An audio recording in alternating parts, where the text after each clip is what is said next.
여기서 제일 중요한 것이 히스기야의 종교 계획들이 모두 다 하나님 말씀에 근거하였다는 사실이 되겠습니다. 히스기야는 언제나 무슨 일을 하든지 늘 이렇게 말씀에 근거하여 하기를 좋아하는 왕이었습니다. 오늘 본문 1, 2절에서 히스기야가 바로 백성들에게 유월절을 지키라고 명령을 하였습니다. 이 명령은 바로 12절의 말씀에 근거한 명령인 것입니다. 그가 이렇게 유월절을 지키는 일을 말씀에 근거하여 명할 때 어떤 결과가 나타나는지 한번 살펴보겠습니다. 첫째, 하나님께서 백성들을 감동시켜 주셨다고 했습니다. 그 말씀이 12절입니다. 읽어보면 하나님의 손이 또한 유다 사람들을 감동시키사 그들에게 왕과 방백들이 여호와의 말씀대로 전한 명령을 한 마음으로 준행하게 하셨더라고 했습니다. 히스기야 왕이 백성들에게 유월절을 지키게 것을 명하되 하나님께서 유다 사람들이 말씀대로 준행하도록 그 마음을 감동시켜 주셨다는 것입니다. 말씀대로 명하지 않았는데 하나님께서 어떻게 감동을 시켜 주시겠습니까? 히스기야가 말씀대로 명하니 말씀대로 명한 그 유월절이 잘 지켜지도록 하나님께서 백성들의 마음을 감동시키시는 일로 히스기야가 하는 일을 도우셨다는 것입니다. 창세기 11장에서 사람들이 바벨탑을 쌓으려는 일은 말씀대로 지키는 것이 아니라 말씀에 어긋나는 일이었습니다. 홍수 하나님께서는 사람들에게 땅에 충만하라고 말씀하셨습니다. 그런데 그들은 창세기 11장 4절에 보면 온 지면에 이제 흩어짐을 면하자라고 하면서 바벨탑을 쌓기 시작하였습니다. 이렇게 말씀에 어긋나는 공사를 하나님께서 어떻게 도와주실 수 있겠습니까? 돕지 않으실 분들로 그들의 말을 오히려 혼잡하게 하사 그들을 지면에 흩으셨습니다. 하나님께서는 말씀대로 하는 일에 하나여서 항상 감동시켜 주십니다. 우리가 하는 일에 하나님께서 감동시켜 주시기를 바라면 반드시 하나님의 말씀대로 해야 하는 것입니다. 이렇게 하나님의 말씀대로 근거하여 명할 때 하나님께서 백성들을 감동시켜 주셨고, 두 번째로 보니까 즐거움이 있었다고 했습니다. 21절은 예루살렘에 모인 자손들이 크게 즐거워했다고 하였습니다. 그리고 23절은 즐거이 지켰다고 했습니다. 25절에 가면 즐거워하되 몇 사람만 즐거워한 것이 아니라 너나 할 것 없이 다 즐거워했다고 하였습니다. 26절은 예루살렘에 큰 기쁨이 있었으니 이스라엘 왕 다윗의 아들 솔로몬 때로부터 이러한 기쁨이 예루살렘에 없었더라고 했습니다. 솔로몬 때부터 지금까지 가져보지 못한 큰 기쁨을 이렇게 처음으로 가져본 것입니다. 지도자가 말씀대로 명하는 일에는 반드시 백성들이 즐거워하되 보통 즐거워하는 것이 아니라 크게 즐거워하고 어느 일부분의 사람만 즐거워하는 것이 아니라 모든 사람을 다 즐거워하게 된다는 것입니다. 세 번째 말씀에 근거하여 명할 때 기도가 상달이 되었습니다. 히스기야가 말씀대로 유월절을 명할 때 그의 기도가 두 번 상달되었습니다.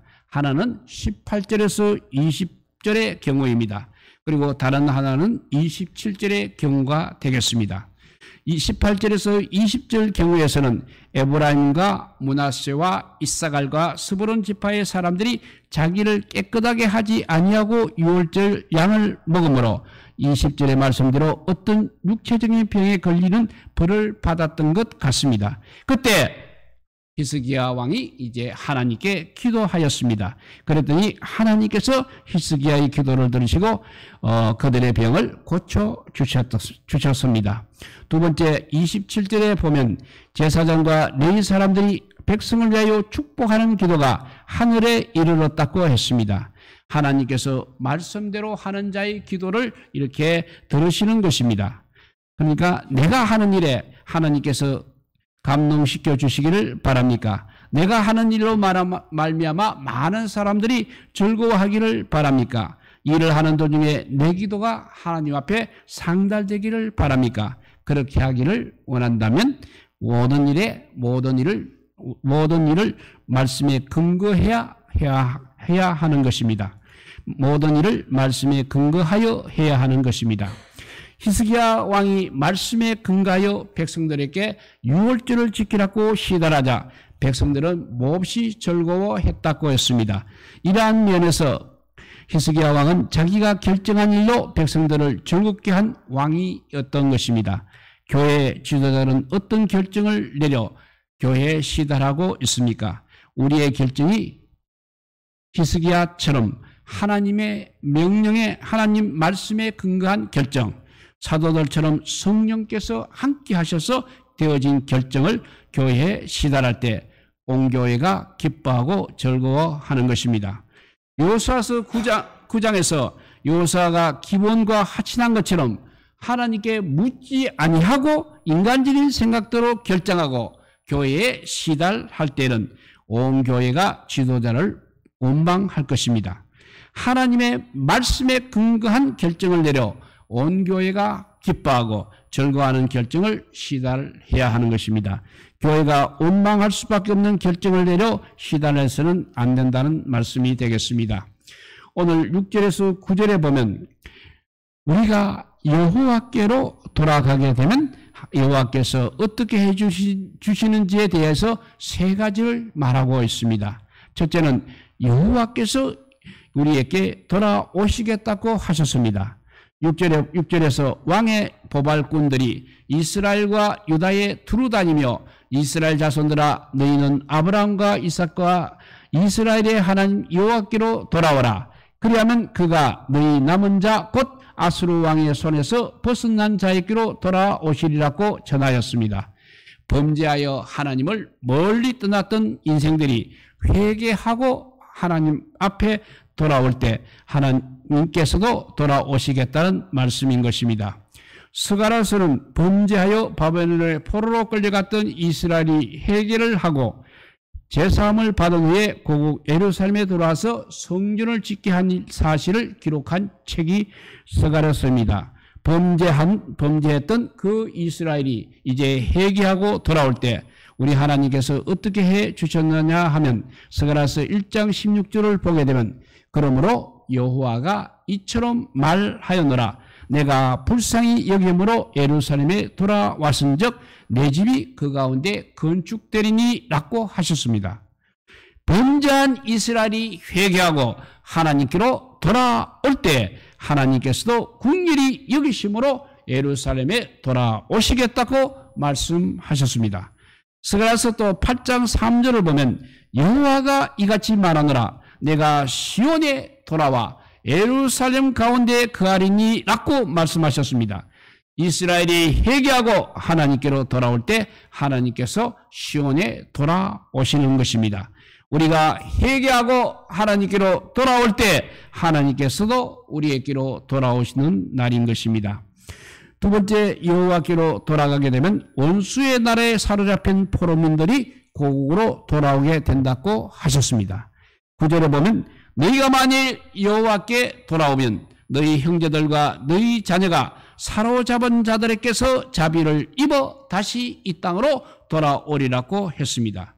범죄하고 원수의 날에 포로로 끌려갔던 사람들이 회개하고 하나님께로 돌아올 때 그들의 죄를 용서받고 포로로 끌려갔던 적국에서 다시 고국으로 돌아오겠다는 말씀인 것입니다.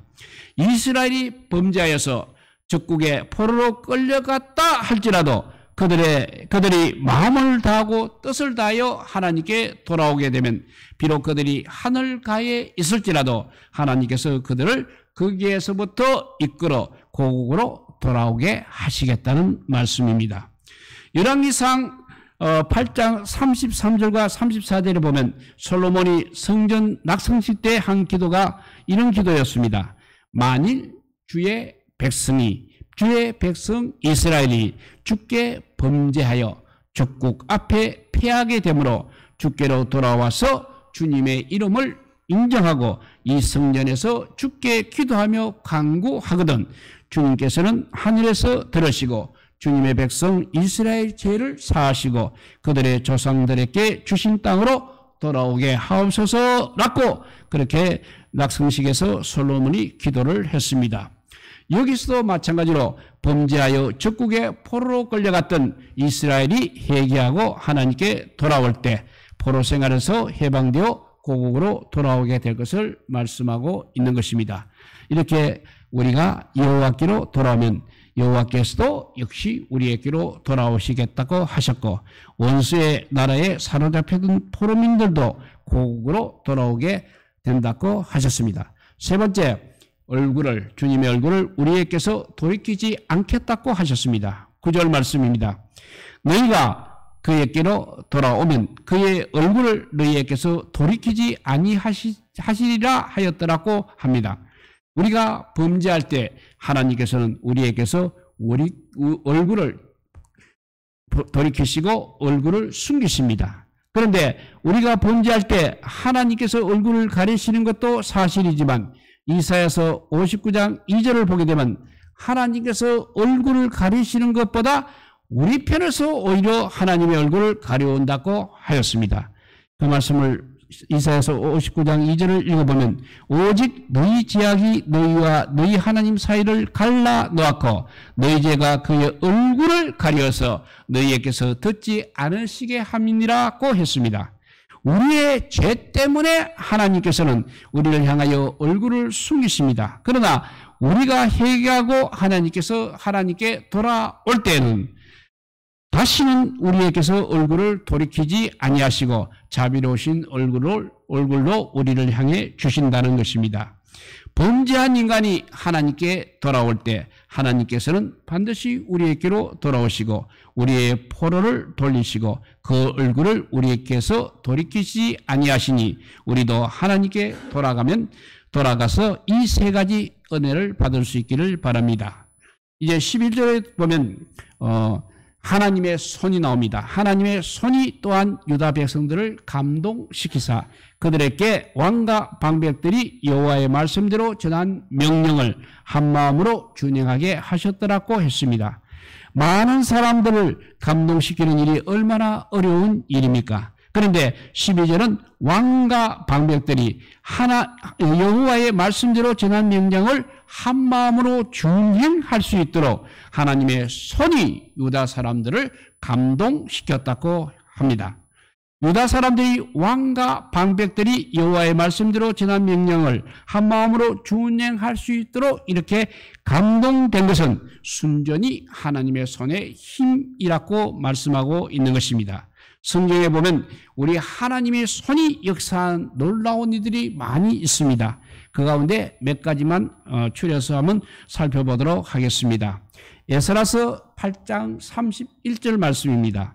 읽어보면 첫째 달 12일에 우리가 아하와 강을 떠나 예루살렘으로 갈새 우리 하나님의 손이 우리를 도우사 대적의 길에 매복한 자의 손에서 건지신지라 했습니다. 에스라가 이제 바벨론에서 예루살렘으로 오는 길에는 7가지 어려움이 있었습니다. 첫째는 만 4개월이 걸리는 그야말로 긴 여행이었습니다.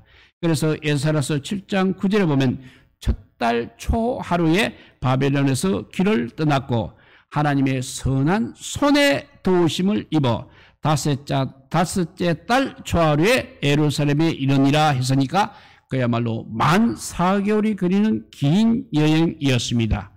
하루 이틀 끝나는 간단한 여행 같으면 별로 문제가 없습니다. 그러나 만 4개월이 걸리는 긴 여행이니 고다한 언제 어디서 무슨 일이 일어날지 모르는 그야말로 불안한 여행인 것입니다. 그래서 또 두 번째 스가랴서 8장 1절에서 20절에 보게 되면 에스라서 8장 1절에서 20절에 보게 되면 에스라가 바벨론에서 예루살렘까지 거느리고 와야 할 사람들의 숫자가 나옵니다. 1789명이나 됩니다.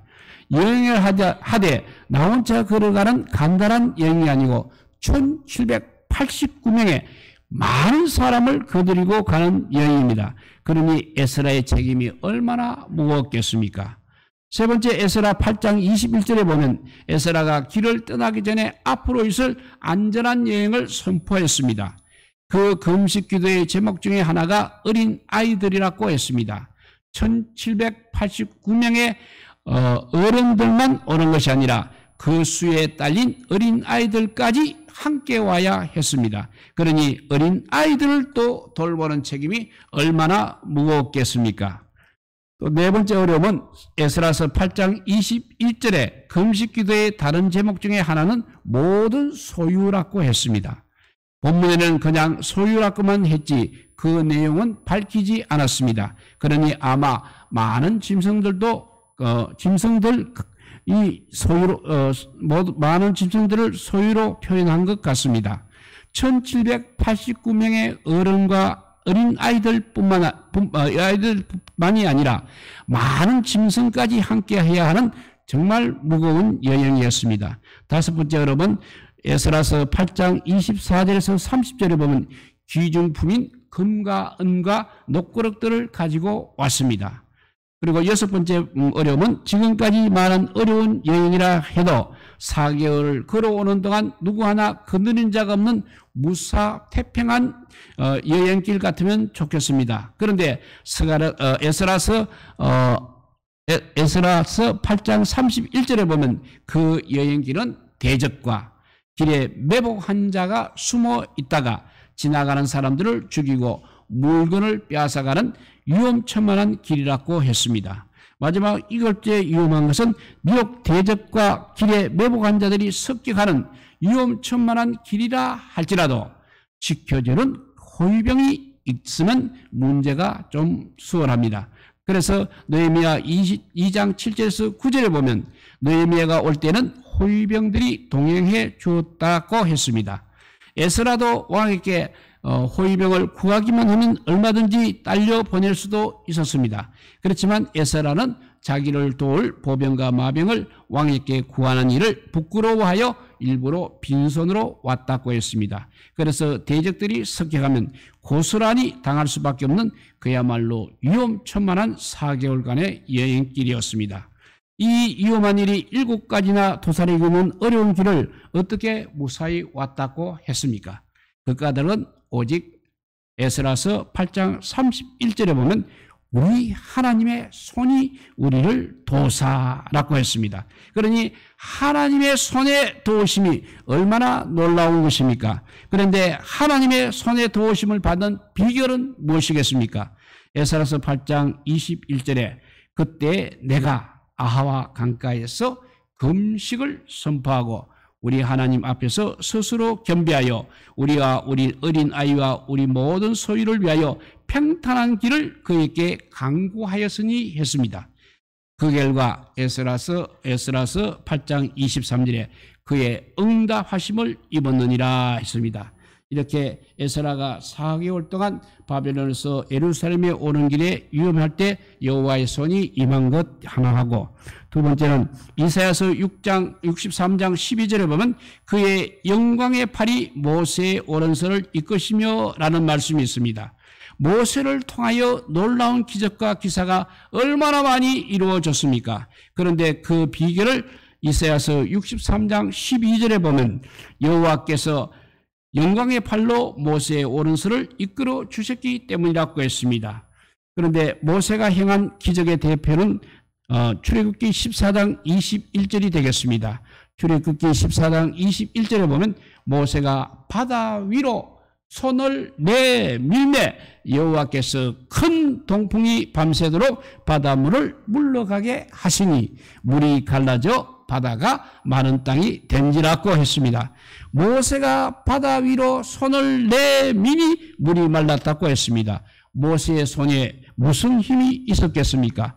그는 다만 우리와 같은 피조물 중에 한 사람이었습니다. 그러나 모세의 손에 하나님의 영광의 팔이 함께 하시니 피조물로서는 도저히 행할 수 없는 놀라운 기적이 나타났던 것입니다.